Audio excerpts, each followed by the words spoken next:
À 7h10, c'est le moment d'ouvrir notre fenêtre sur l'outre-mer avec Sophie Vingada-Salon. Ça va, Sophie? Ouais, très bien. Alors, on va laisser de côté, évidemment, l'actualité sous tension, notamment dans les Antilles.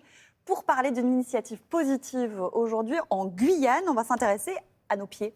Oui, plutôt à nos baskets. Je suis sûre que sur ce plateau, parmi nous, on a tous une paire de baskets que l'on chérit, dont on a du mal à se séparer. c'est Pas vrai. qu'une, hein. Mais que faites-vous? Que faites-vous justement quand vos baskets sont usées? Je les porte. Oui, vous les portez. Moi, Quand j'avoue- même. Je moi, les j'avoue, garde. je les garde. Mais oui.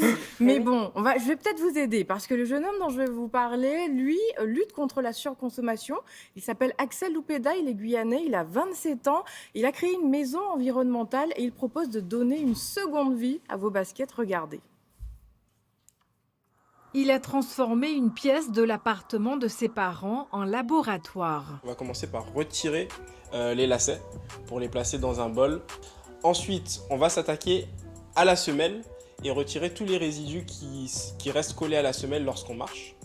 Enfin, on va utiliser les différentes brosses que l'on a chez Belpaire en fonction du matériau qui est sur la paire de Vans pour justement la nettoyer et lui redonner une deuxième vie.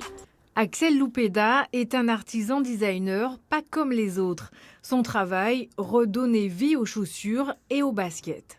C'est la première paire que j'ai réalisée à la suite de la création de la société Belpaire.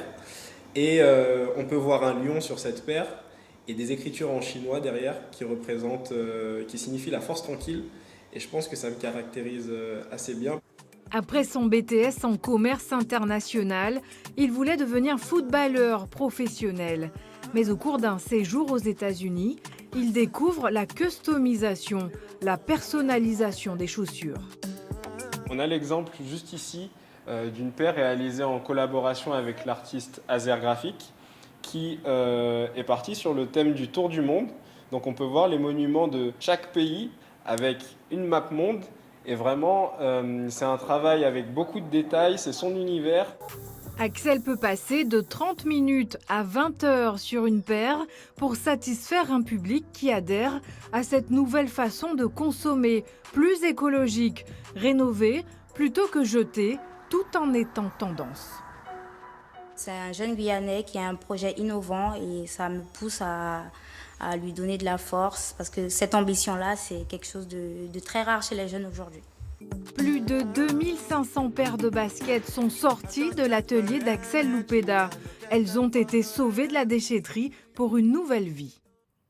Super. Alors, C'est bien ce qu'il fait. Est-ce que ce marché de la seconde main, ça vous parle? Est-ce que À vous êtes fond. plutôt écolo? Tout le temps de la seconde main, pour beaucoup de choses. Ouais. Lui, en Axel, plus. il s'est rendu compte que parmi ses amis, ils étaient nombreux à vouloir être uniques, à posséder ces baskets customisées. Il a donc créé une boutique à Cayenne et aujourd'hui, des grands-parents frappent à sa porte pour leurs petits-enfants, pour eux.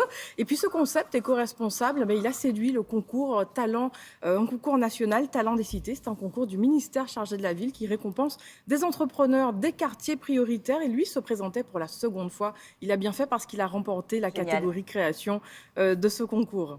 Bravo. D'autres jeunes, Sophie d'Outre-mer, créent aussi, je crois, en recyclant. Oui, elle s'appelle Jasmina Legros, elle est donc guadeloupéenne. Elle a fait des études d'ingénieur chimiste et puis elle a créé sa ligne de cosmétiques à partir de déchets naturels comme le coco, l'eau de fruits, le miel. Et puis là, elle a décidé de récupérer le marc de café pour en faire un beurre végétal. Et ce beurre végétal peut remplacer, écoutez bien, le gel douche, votre gommage, la crème de rasage, le shampoing, l'après-shampoing. Et il y a un an, elle a exposé au salon Fabriqué en France au Palais de l'Élysée. Et c'est elle. Dis donc, quel Merci. talent. Merci Sophie Merci, pour ces Sophie. découvertes.